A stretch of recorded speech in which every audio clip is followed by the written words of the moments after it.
Good morning. Welcome to the second session of the Thursday to our Digital Humanities Summer School. Bienvenidos a la sesión segunda del jueves por la mañana de nuestra escuela de verano en poesía y tecnología. It's a pleasure for me now to introduce Peter Plechak. Es un placer para mí presentar a todos ustedes Peter Plechak. Esta vez esta conferencia va a ser en inglés porque este investigador viene de la República Checa, de Praga, y es un experto en poesía y tecnología. No habla español, entonces, bueno, pues él nos da su charla en inglés, las slides están en español y todas las preguntas, las dudas, lo que no se entienda, estamos a vuestra disposición para traducir, interpretar, preguntar y lo que necesitéis. So we will, if anything needs to be translated, we are here to help everybody. So don't worry, it's fine to speak in English, and we are very pleased to hear about your project and your experience at one of the most interesting projects applied to poetry, which is versology. It's an experiment for Czech poetry and technology. Thank you very much. Thank you very much for the introduction, and well, I will briefly present this corpus of Czech verse, which includes mainly the Czech poetry of the 19th century. Then I will present some tools which allow users to work with the data contained in the corpus. And finally, I will show how it's possible to use this data, these characteristics of versification in stylometric research. Just let me some brief information on the Czech poetry of 19th century, which I suppose you are not really familiar with.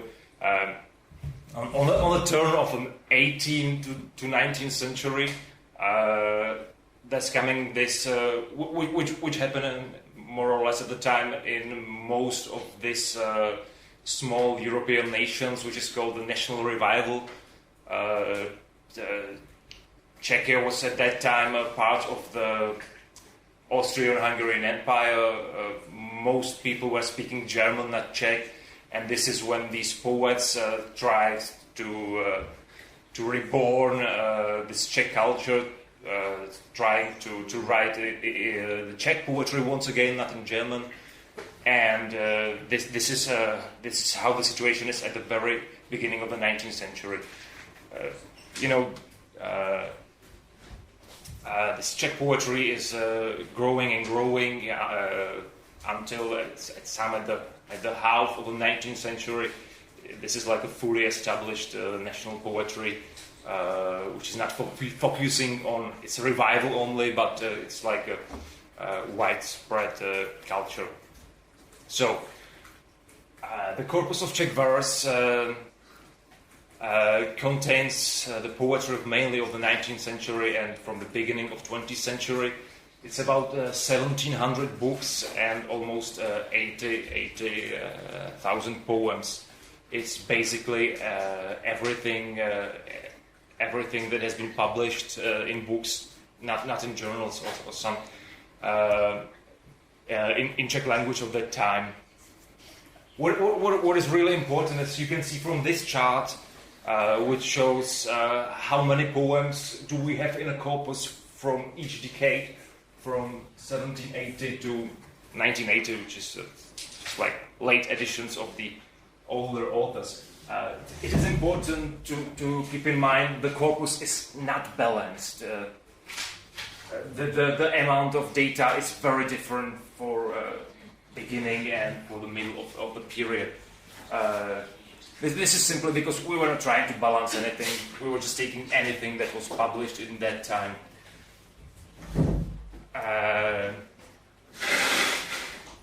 If we take a look at the data that are contained in the corpus, it's basically the lowest level. It's like a standard linguistic corpus. There is a part of speech tagging. Each word in this corpus is annotated in terms of to what part of speech does it belongs, and several other morphological characteristics.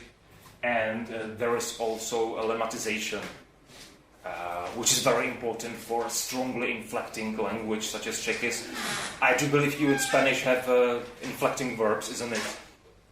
The verbs may have, in Czech it holds true for nouns, for everything. One noun can have like 14 different forms. So it's really relevant to have this lemma, which is a basic form of this word. You know, as for example, in English, if you have a poem and a poems, these two words differ but belong to the basic type, which is a poem. You know, the what you are looking for in a dictionary.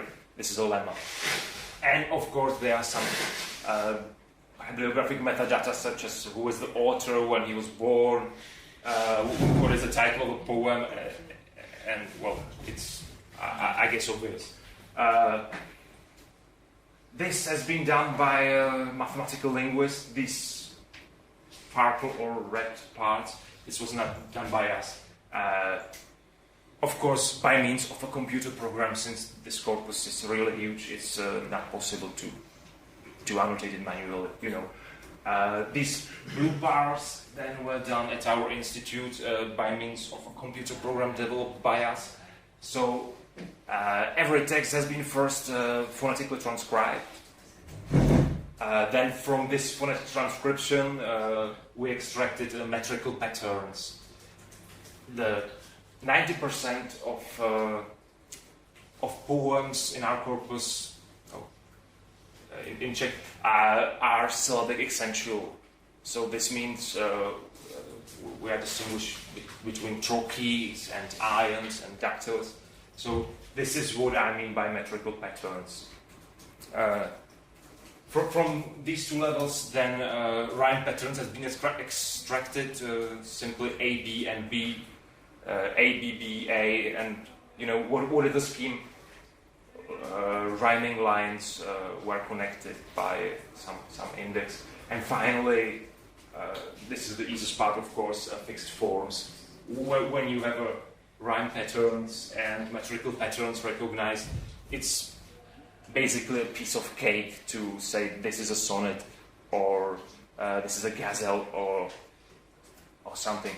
So this is how the corpus looks like, and of course this is a huge database which is stored somewhere in our institute, and to allow other researchers, to allow any users to work with the data, we have developed several online tools which are freely accessible at our website, http versiologie.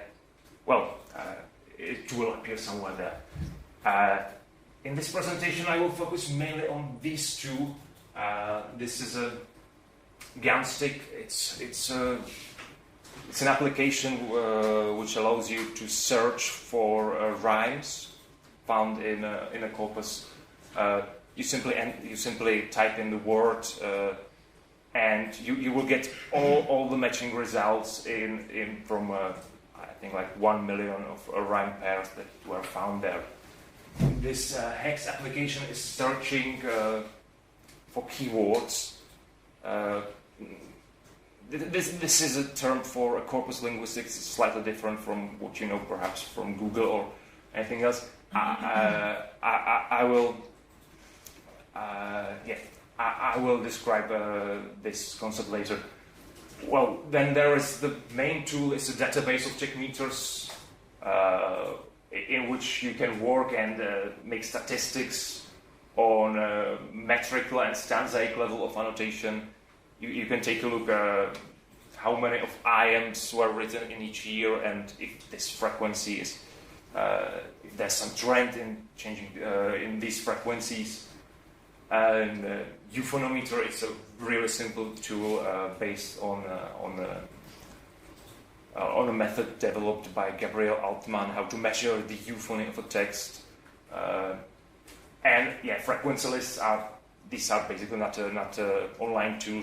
These are simple documents with the word and lemma frequencies in poems and each book and each work of each author has its own frequency list, which you can download in various formats. Well, of course, these tools limits you in what you can ask for. They are designed somehow in order to be very user-friendly. You don't need to have any type of computer background, but that's why they are limited in what they are designed for. The exception is this, what is called Babel. It is a console application. It's basically a command line. So you need to know some basic of SQL querying language. But on the other hand, you can send you can send the direct queries to the corpus, so you are not limited in what you are asking for. You can simply build a query and ask for whatever you want to know from the corpus. Combine all these levels of annotation, combine rhymes and combine meters.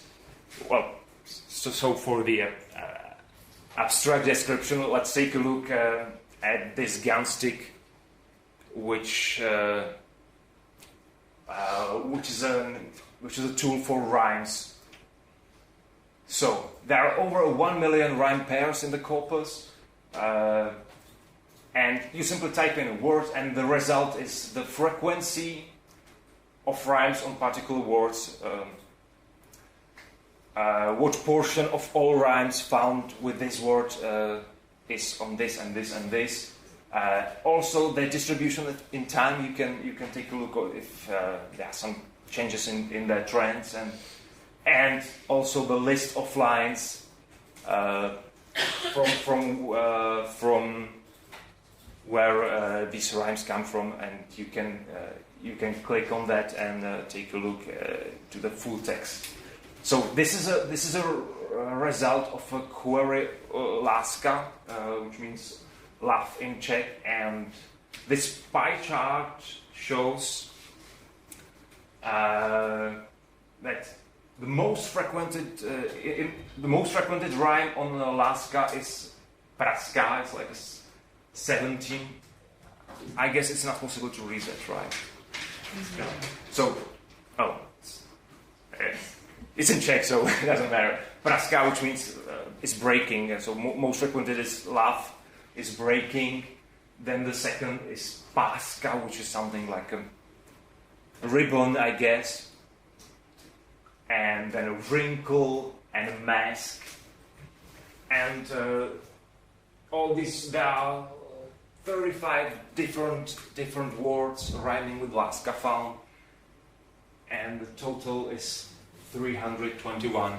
So 321 rhymes on láska, and in which 35 different words were used. And actually, you can use this chart to show the distribution of a particular words on the time axis. You see, this is the situation which shows when these three are chosen, and it's pretty interesting because, well, you can see that those words are not distributed during the century equally. Clearly, in the first half of the century, love ribbon rhyme is very popular, and then fading out. Then it's like of no interest for poets, and these two comes, and this is completely forgotten. Well, down here you can take a look at these concrete lines, particular lines from which these rhymes come from, and take a look at the full text. Somewhere there is a link to the database of full text. I'm not sure. Do you see here a very light gray area? Mm-hmm. So yeah, this very light gray area shows all the rhymes found. You know, all these 321 rhymes, not only the selected ones. As you can see, this gray area is increasing, you know. It's increasing during the century. But But what I've been talking about is the corpus is not balanced in each year, so this doesn't mean anything. It really doesn't mean that rhymes on láska, on love, are becoming more popular during the century simply because, well, you have found more of these rhymes, but well, isn't it just because you have much more material from here than from here? That's why that's also a button coverage, which shows what percentage, not the absolute numbers, not the total numbers, what percentage of all rhymes found in each year contain the word láska. And you can clearly see that if there's some trend, it is rather increase until the middle of the century, followed by a decrease, or rather there's no trend at all. It's not increasing, it's not decreasing. This chart is the very same that we have seen at the beginning of the presentation. It shows how many rhymes we have they are included in the corpus from each year. So, yeah, this is a stable one. This is, of course, changing for every other aspect of the question. Just a stupid question. Can that grey area still be read as in 1800, beginning of 1800, there are no rhymes or lesser rhymes? Sorry? Can that statistics be read as before that period there are lesser rhymes? This grey. Yeah. Yeah, there are lesser, of course. So people are not doing rhymes at the beginning. No. There are lesser rhymes in absolute numbers, just because there are lesser poems written in that time. Okay, so that's why one shouldn't use these grey areas to make any conclusions on increasing or decreasing trends. This is what you can use. This is a relative numbers, the proportion of, So, yeah. And another tool I would like to briefly present here is called Hex, and it searches for keywords. And what I'm referring to as a keyword is, let's say, statistically defined topic of the text of a poem, or what perhaps might be a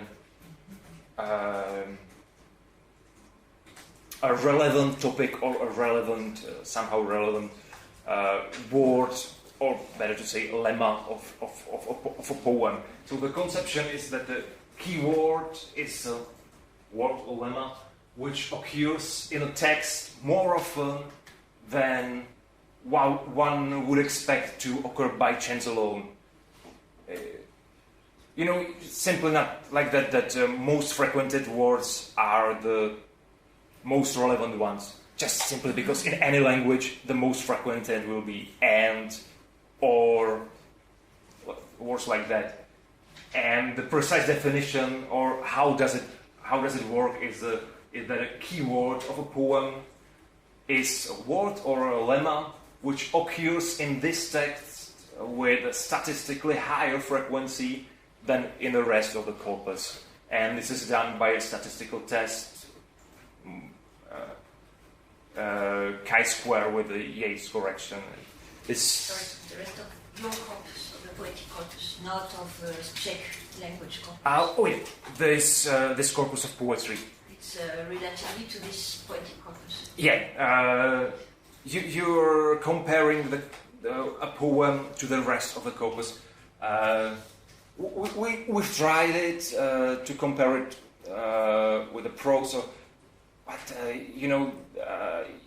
you are getting much less convincing results just because the vocabulary differs a lot. And, well, if you include scientific literature or something, it's completely messy.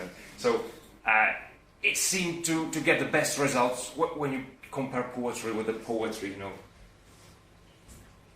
So what it allows, this tool, what it allows you to do is search for keywords, and you can simply type there any keyword, any words, any Czech lemma, and take a look at the poems in which it was found under some conditions and to make some statistics on that. Or on the other hand, you can define a set of poems by various criteria, by a range of years, or by a name of an author. Simply define some set of text and to take a look at what keywords were found in there. So this is how it looks like. Unfortunately, this one is not translated to English so far, but this is where you type in the word, and that's where also you can specify an author or time period. This is also important. This can, by means of this, you can limit the query to only some part of speech. And this is also important because due to rich homonymity in Czech, one word can have different meanings. For example, stát in Czech may be a state or country as a noun, but also it can mean to stand as a verb. And well, if you are looking for a stát, I guess you're in most cases looking for some particular meaning, for a noun or for a verb. So this is what it is designed for. And well, you can also set some minimum numbers of occurrences of the lemma in a text to count it as a keyword, which is default is here for 3. And you can set so-called alpha level of the statistical test, which is basically what chance of an error you want to bear. It's like well, so much statistical. So this is how the results for a query Láska, love, once again, looks like. There were found almost 900 poems in which it occurs as a keyword, the lemma Láska, and this is how it is distributed in a time.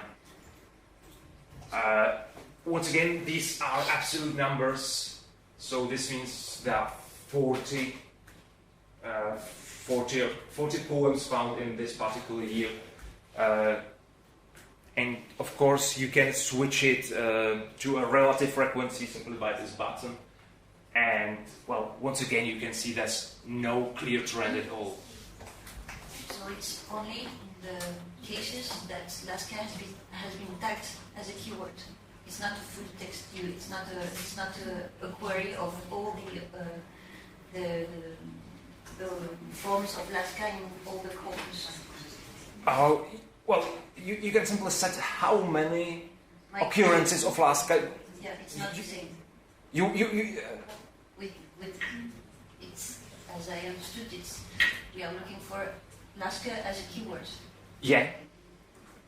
So we will have the results only if Láska has been marked as a keyword in the poems, or you will mark Láska as a keyword in a poem only in that case if it occurs at least 3 times. If you leave this as. So if I. But you can limit it to 2 occurrences or to 5. The keyword.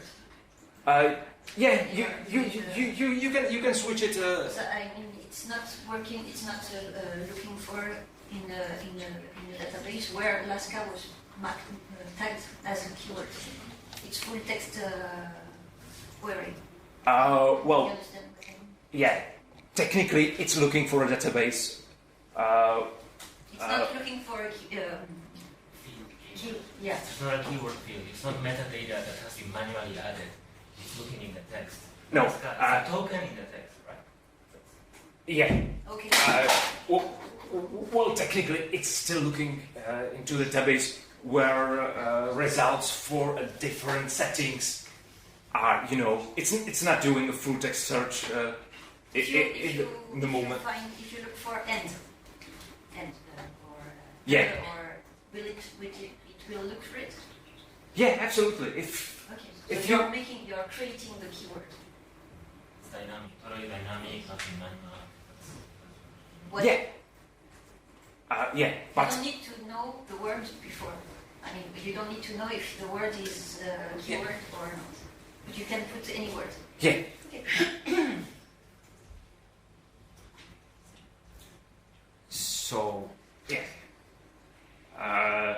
Also, there's a list of poems. You know, once again, you can take a look in which poems by which authors, and you can click on the title and take a look at what other keywords under the same conditions were found there. And yeah. So now I would like to show what such findings, some trends or some may be used for, and of course there are many usages for that. Among others, it can be used for the attribution of texts with unknown or disputed authorship. So I will just switch it to the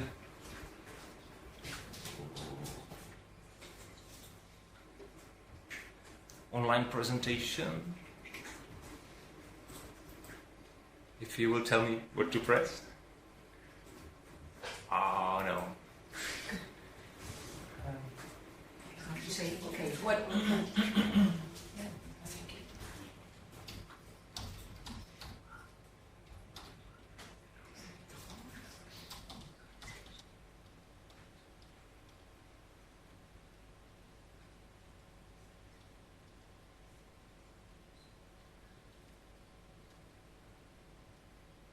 Yeah. So let's have a model situation that we have a text of unknown authorship. Let's call it target text, where we don't know who the author is. And we have some group of candidates. Well, I guess you will learn much more about it during the afternoon session. And under these circumstances, we can measure the distances based on style characteristics between the target text and the texts of candidate authors. We have some corpus and some text, and we can compare it. Usually the frequency of most common words, frequency of n-grams, such as, 2 characters or 3 characters. This is usually taken into account, but why not to try to do this with such characteristics of versification, the frequency of various features in a verse. I'll try to describe how to do that, or how we were trying to do that with this very basic example.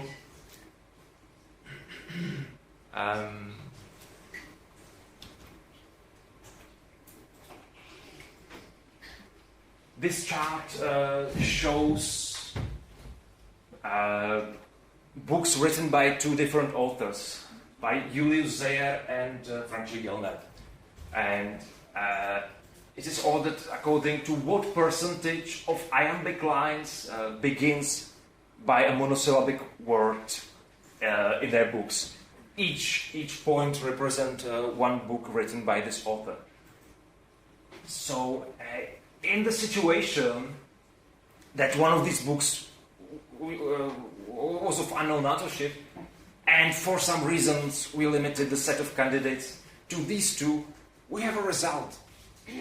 If the book which is represented by this point was of unknown authorship, it is very likely that it was written by Zeyer, because it's much more closer to his other books than to those of Gelner. Of course, this cannot solve much more sophisticated situations. If we add another authors, we have a problem here. This one book is, it's different from each other, but these orange ones written by Hajduk are in the very same area as the Zeyer is. we are not able to recognize Hayduk, and they are just basing on this one single number. So what we can do is to add another characteristics and to add another dimension to our chart from one dimensional to bidimensional, I suppose.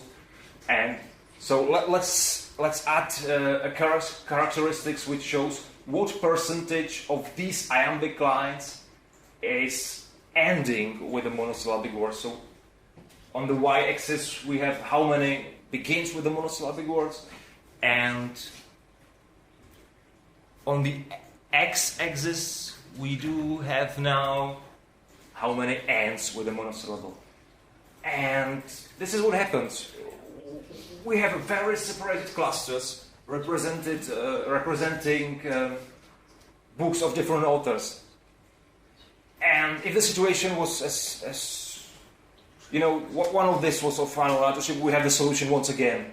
We are able to identify who is the author of these books because it's 4 separate clusters.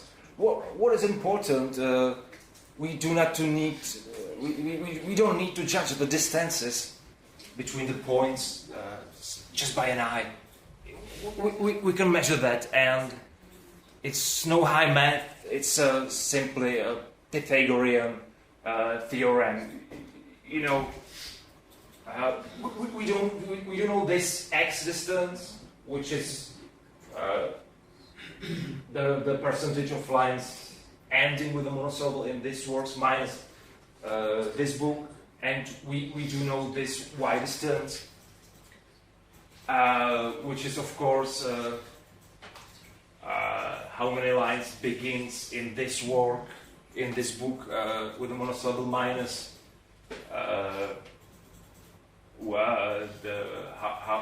how many lines begins with a monosyllable in this work, and then it's just simply a Pythagorean theorem.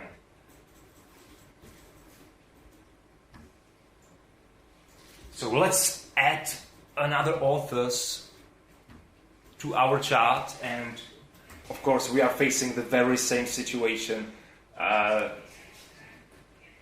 This author, Kvapil, forms a separated cluster, but Klášterský is now confused with Hayduk. Once again, we are not able to distinguish their words. So let's add a third characteristic, a third dimension to our chart, which is what portion of these monosyllables found in the beginning of a line are being stressed. How many percent of them are carrying the stress?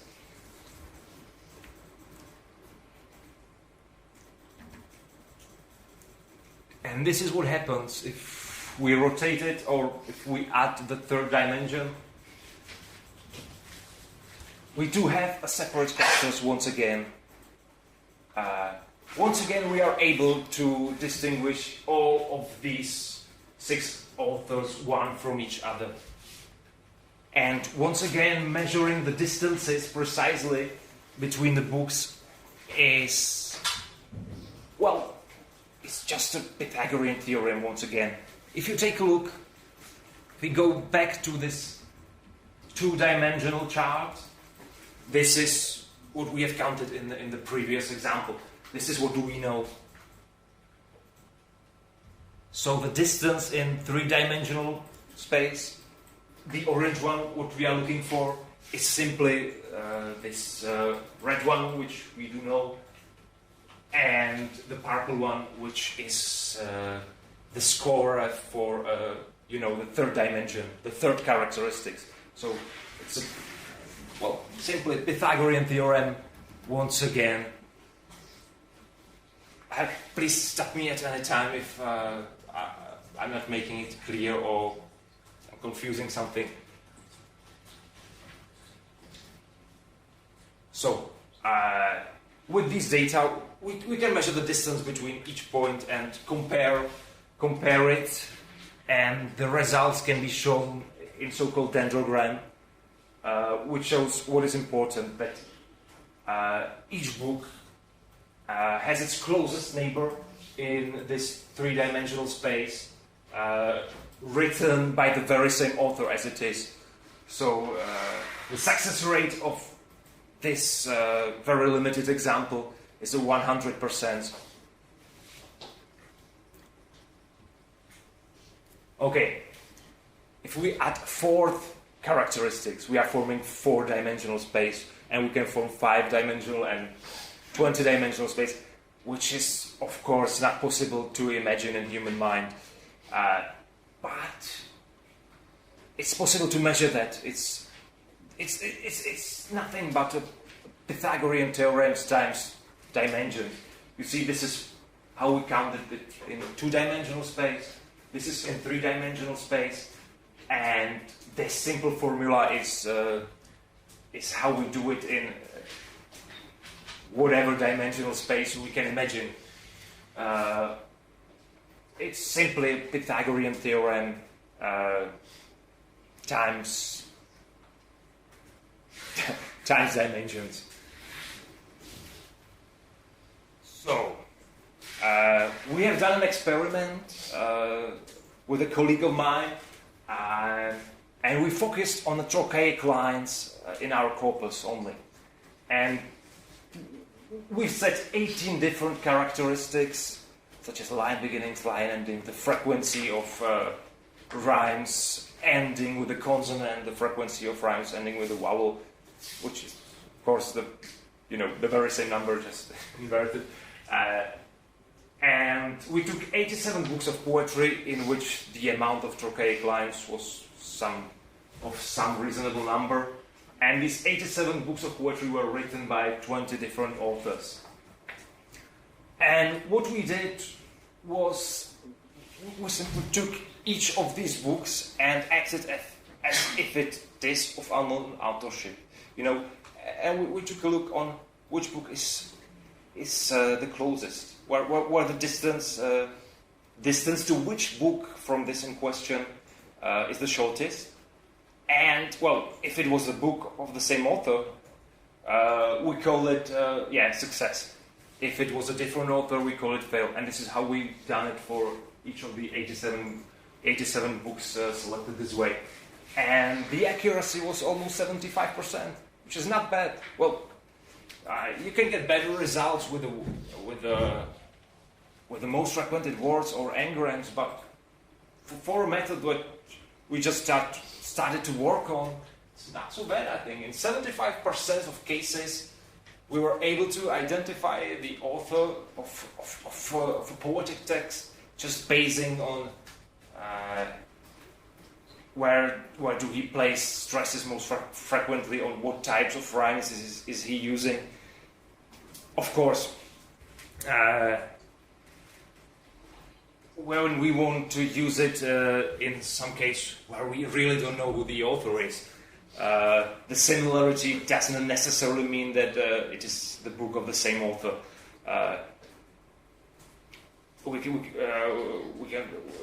There can be some sort of inspiration, sort of parody, or anything else, and that's where the human expert in the history of literature or in the textual criticism has to say a final word when dealing with a regular authorship attribution. But still, I find this method very promising, and I really didn't expect so high success rate. I was really like, wow, what's happening? It's really working. It's unbelievable. Okay, I think the time has come now to take a look at some practical examples. But before that, I would like to ask if you have any questions that I can ask, that you want to ask before this practicing. I'm wondering if you could give some more examples of features you're using for the stress-based, rhyme-based. For this experiment, what was used? I'm afraid I'm not able to tell you by heart at the moment, but after the session, I got it in my computer, and we can take a look at that together. Yeah? Okay.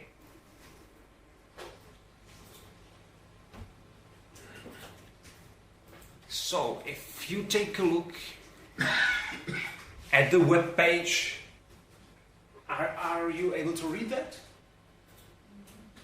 No. Yes. No, I'm zooming just the content of the web page. How do we do that?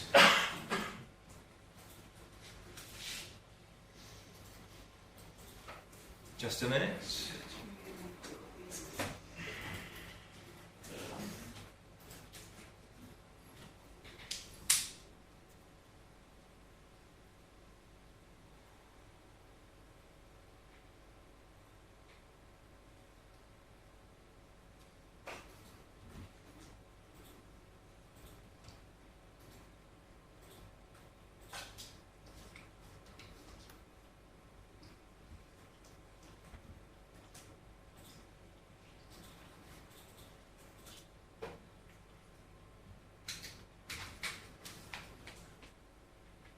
It's okay now, isn't it?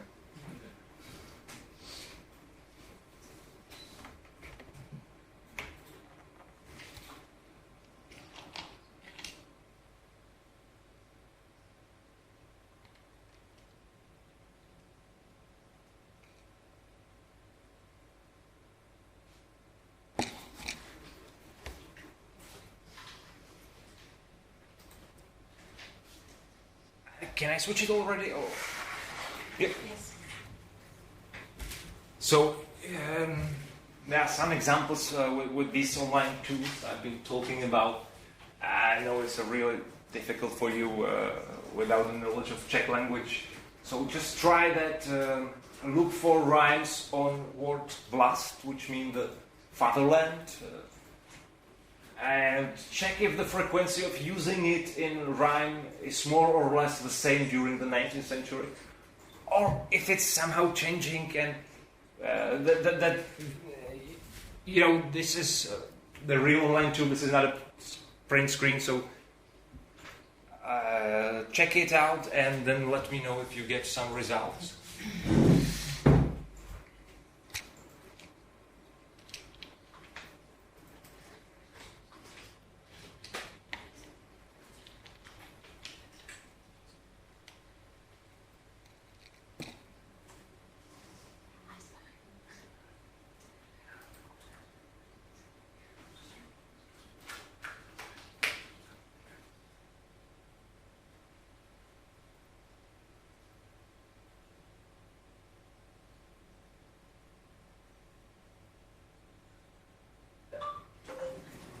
You have to write it in English or in Czech or...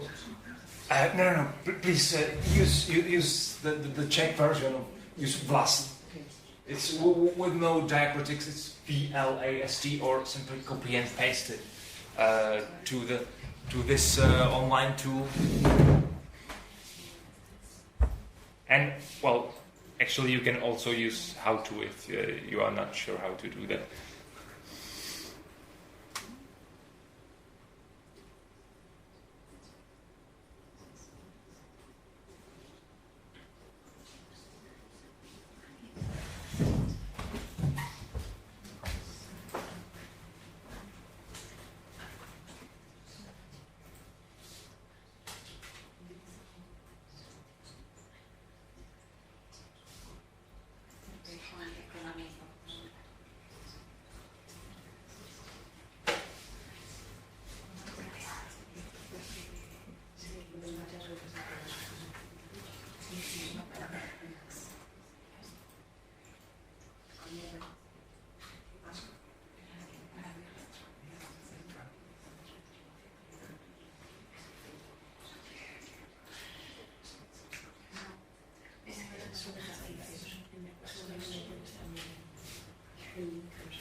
Okay, so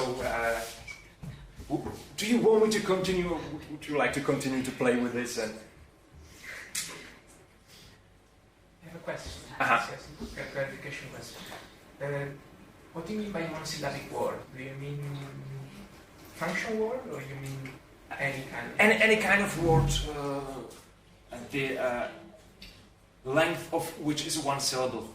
So regardless whether it's a function word or it's a lexicon. Yeah. Okay. It doesn't matter. It doesn't matter if it's ant or if it's a dog, you know. Yeah. Okay.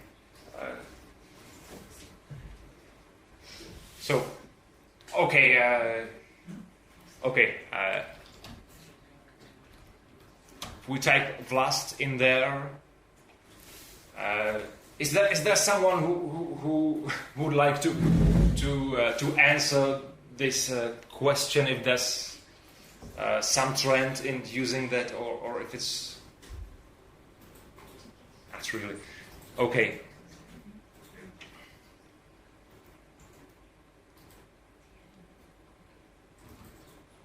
So, as I've said, these are the absolute numbers. This is what we should not use to talk about some increasing trends.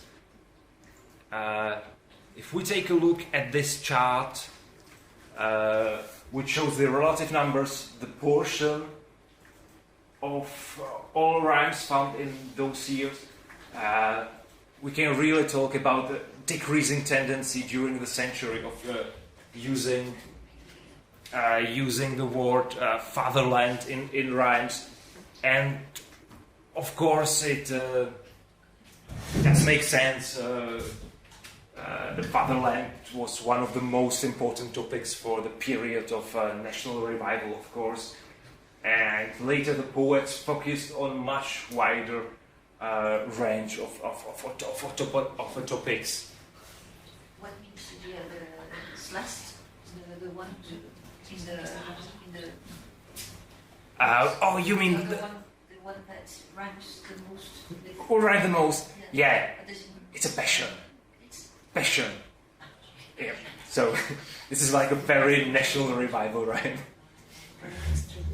But actually, the second most frequented is Strast from trouble.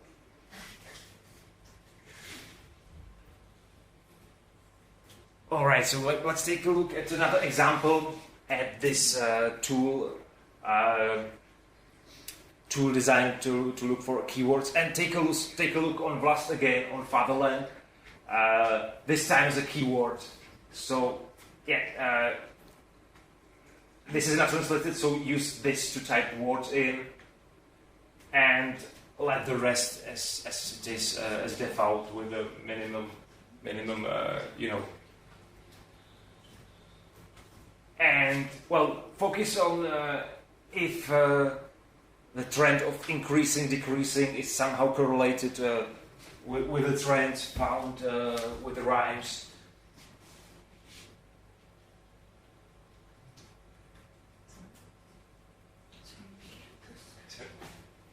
So repeat this last sentence that you said that we got lost. Oh yeah, just if you got the results for a query, Vlast, type just here that orange field. If there's some trend of decreasing or increasing, you know, there was clearly a decreasing trend of using Vlast in rhyme. So the question is there some similar trend with the Vlast as a keyword in those poems in our corpus?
All right, so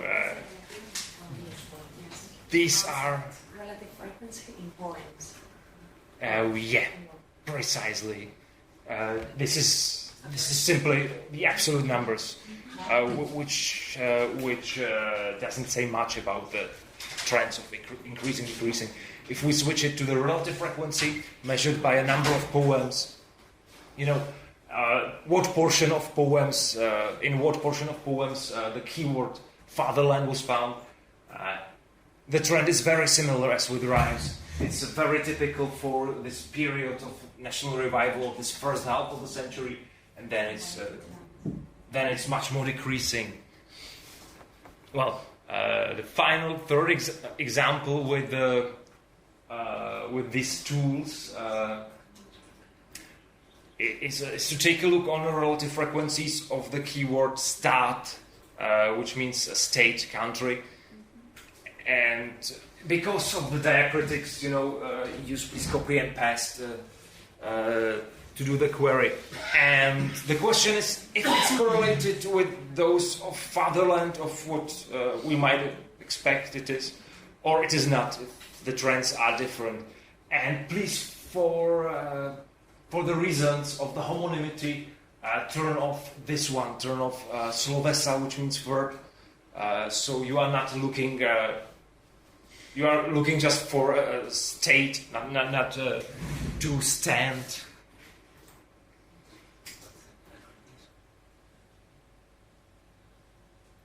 Yeah, and accents. I'm not sure if...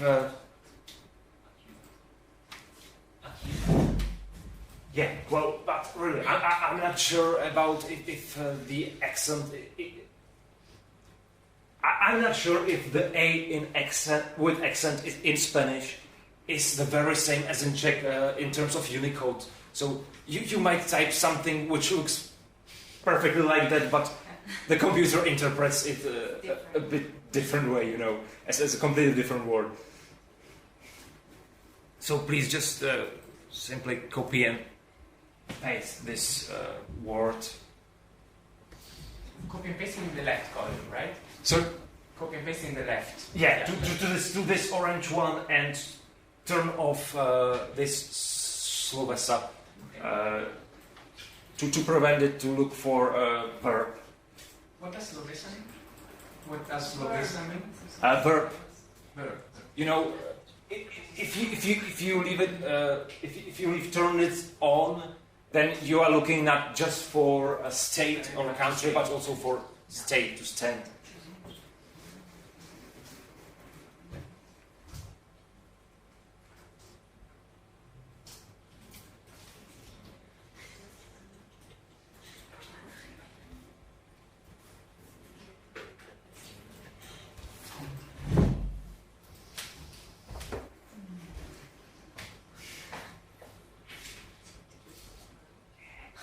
Absolutely.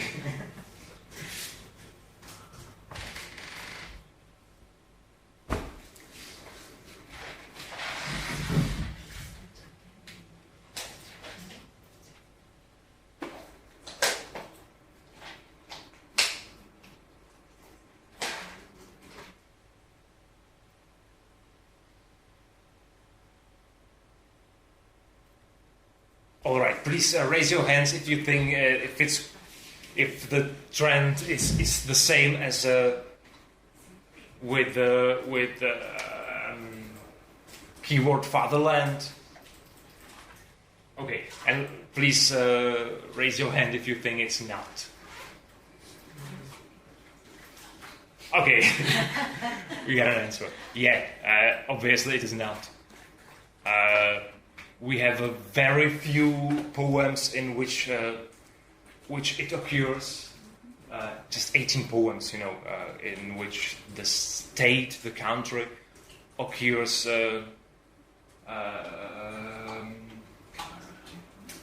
as a keyword, and for the first time it occurs in the late 19th century. This is simply because during the period of national revival, the question was not to form an independent state, but to raise the Czech language, to to raise even the Czech culture.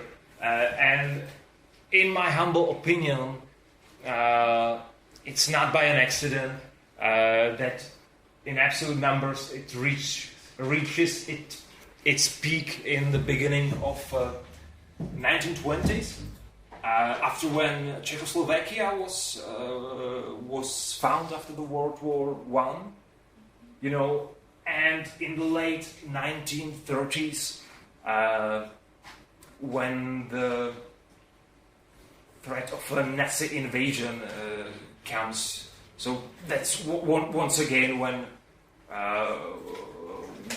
the state, the country, begins to be more important. But, well, I have to say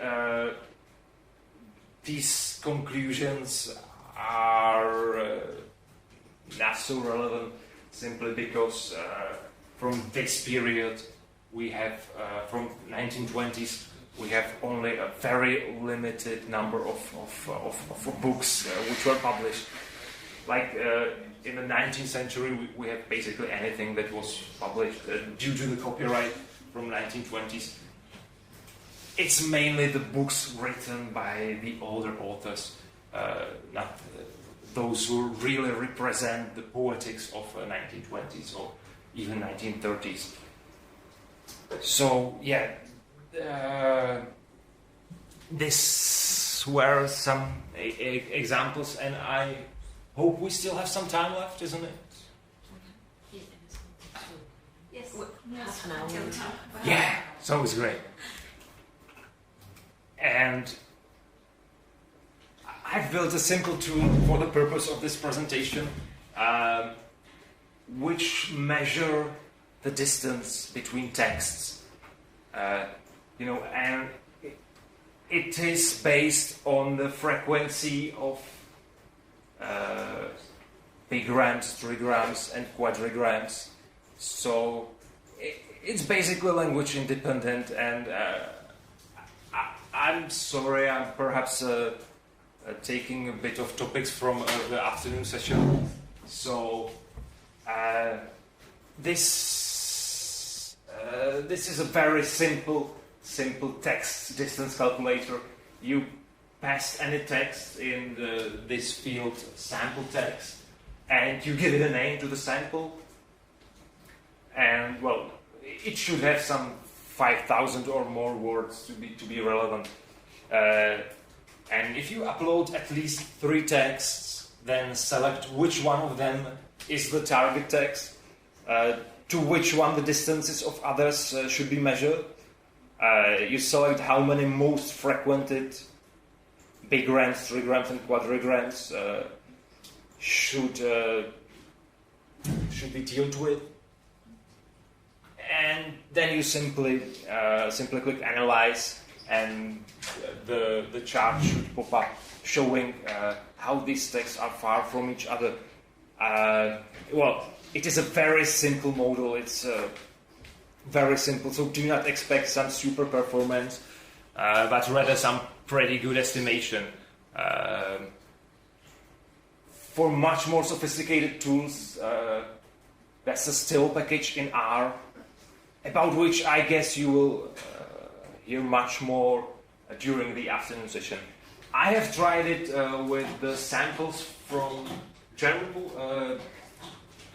literature, with Schiller and Goethe, with some samples from French literature by Zola and Balzac, and from Russian with Dostoevsky and Tolstoy. And the results were really not bad. We can try it.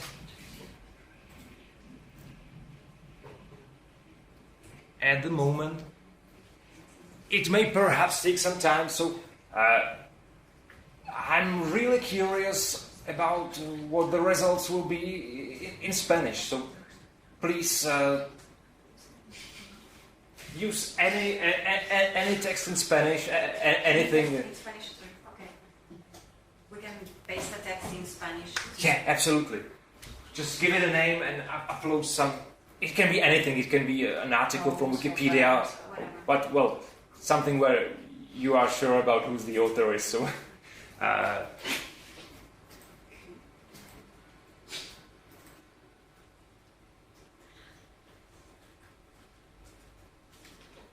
I guess there's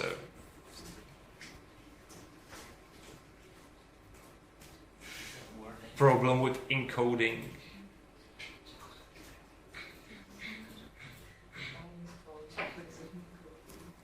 Yeah.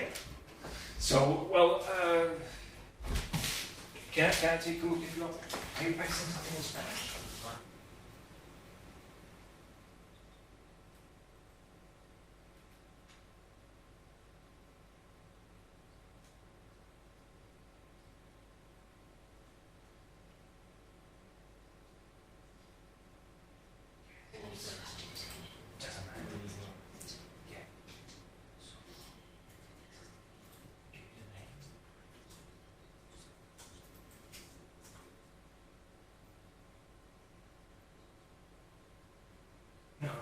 Character and rhymes.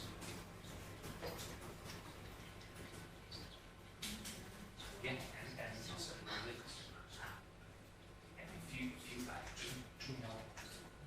Also now. Yeah, yeah.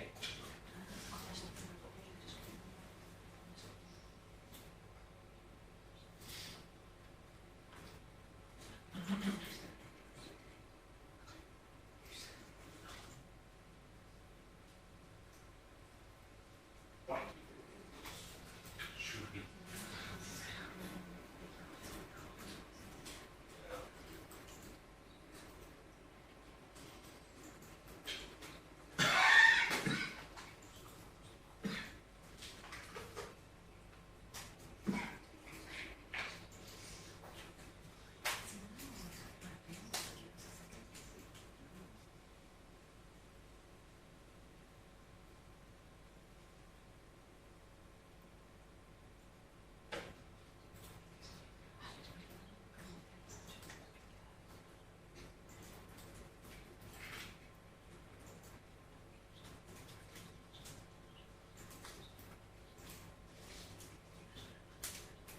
And of course, the best situation if these texts are, two of these texts are written by the same author, you know, so that then you have some idea of if it's working or if it's not working. So because you know the assumption is that the text written by the same author should be closer to each other than to another text. And I'm really curious about what will happen with Spanish.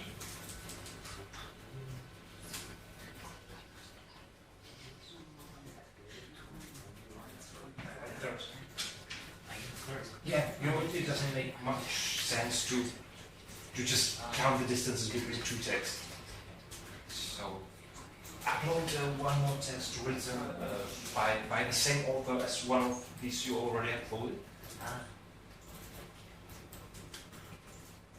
I use one again. I see. But I can read it.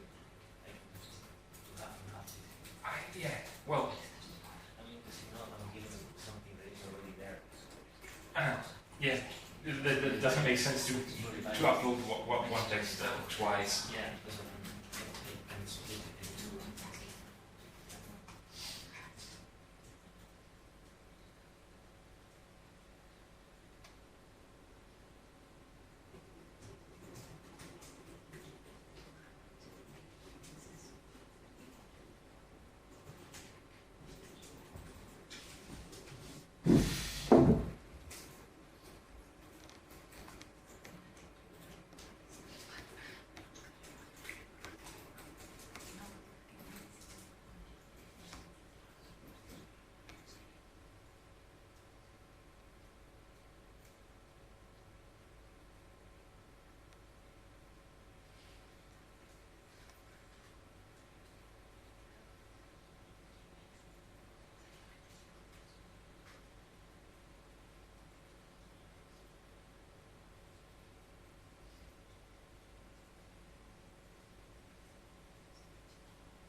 the same text 3 times.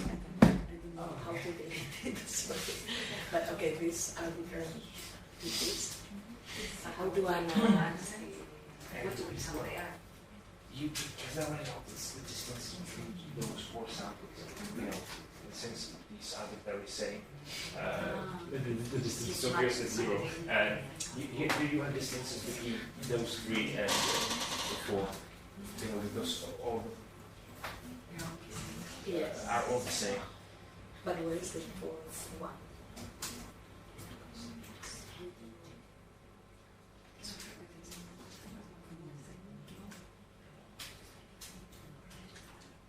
So,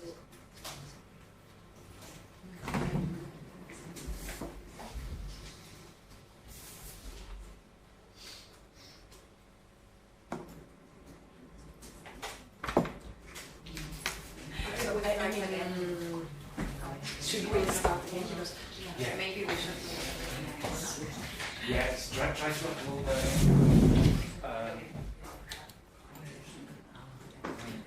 are you having some results already?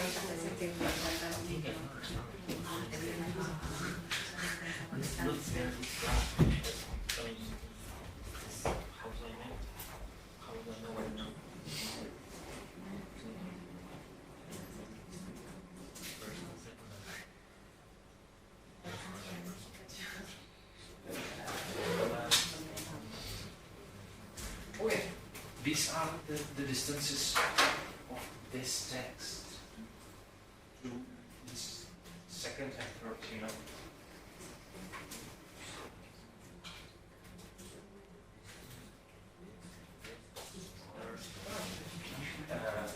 So the first and the second are written by the same author.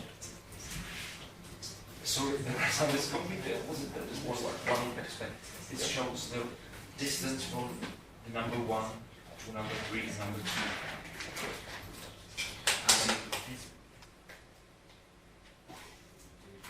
From this one to this one, from this one to this one.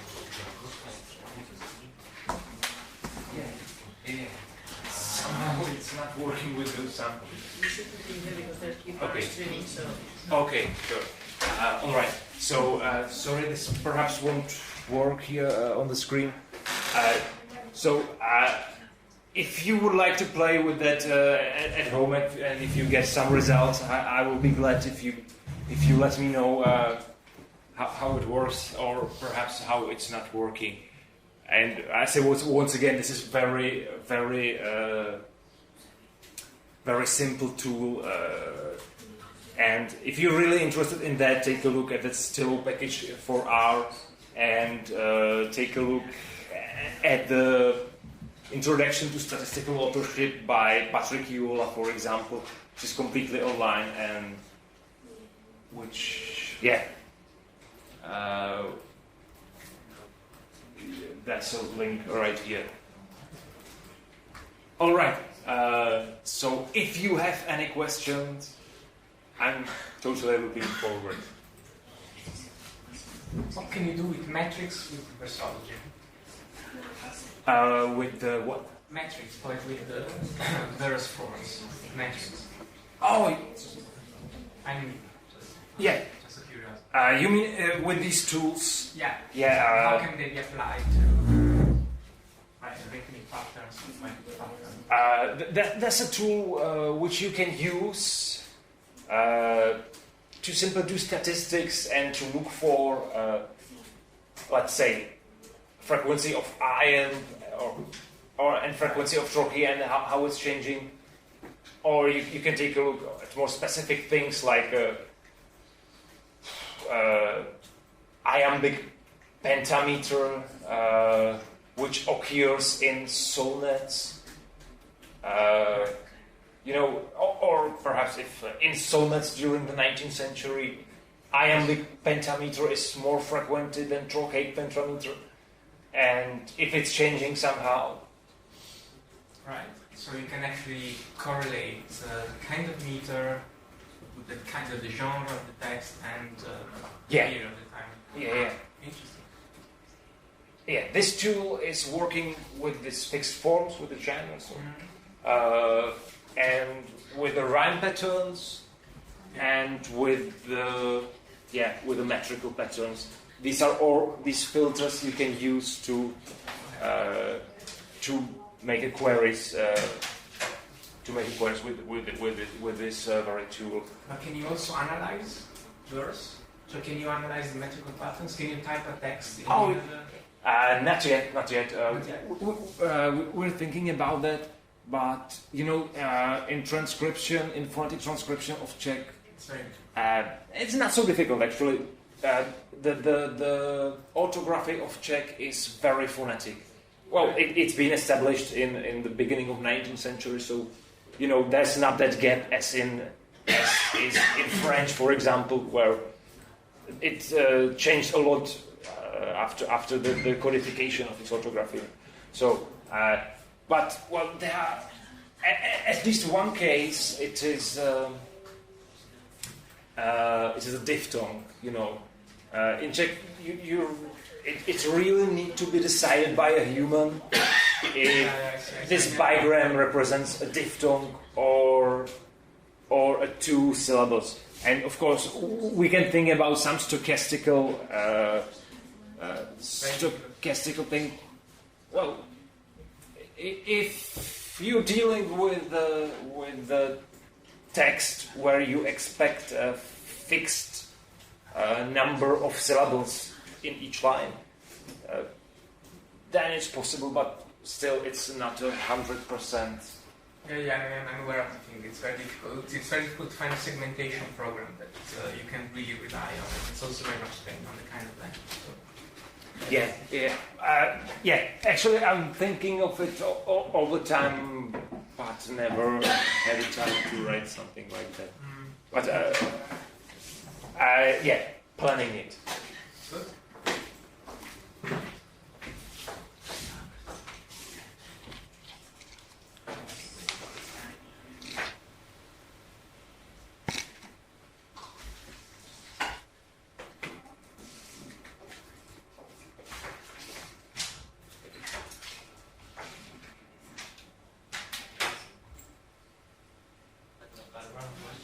Sorry if I understood something you said.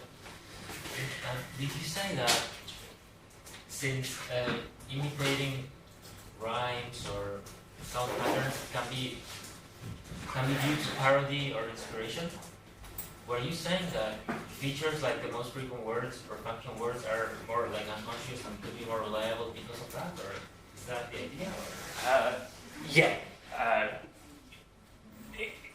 It is true that one might say with the function words, it is not what you are dealing with in parody or an imitation, so it's less effective. But what I was mentioning is just an assumption, even though that we were working in this experiment with authors that are really imitating some famous, the one famous name from Czech poetry, and really tried hard to write like him. The differences were found, very significant differences, even on this level. So this is just an assumption. I was mentioning that because there's an actual problem, really, the book with the question authorship, with which we are dealing at the moment.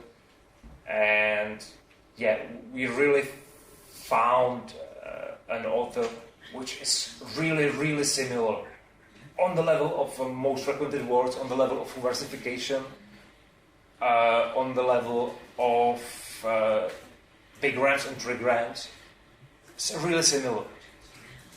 And it completely makes sense because they were close friends, and they knew each other. So, and that actually there have been hypothesis from literary critics. This work really resembled this Neruda.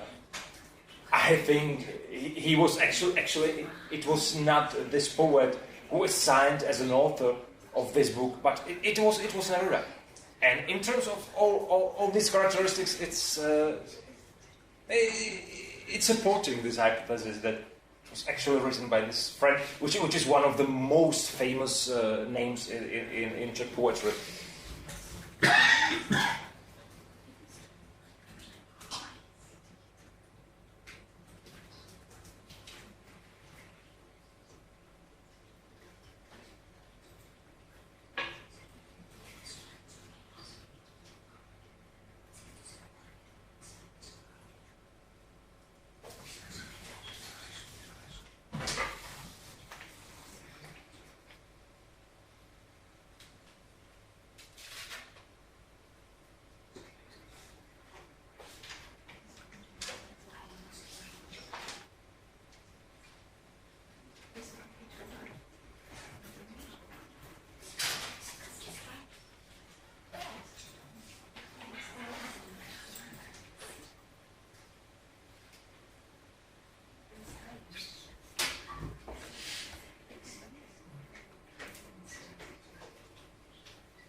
By the same author and the distance is the same, so here it worked.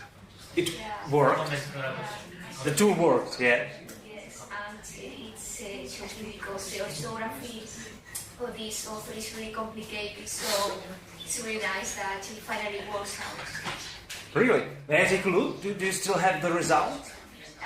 Yeah. I put 2 points by the same authors, and it seems that. Oh yeah.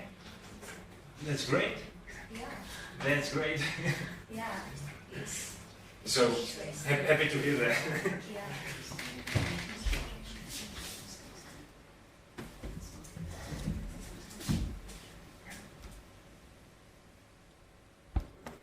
All right, so I guess there are no more questions, isn't it?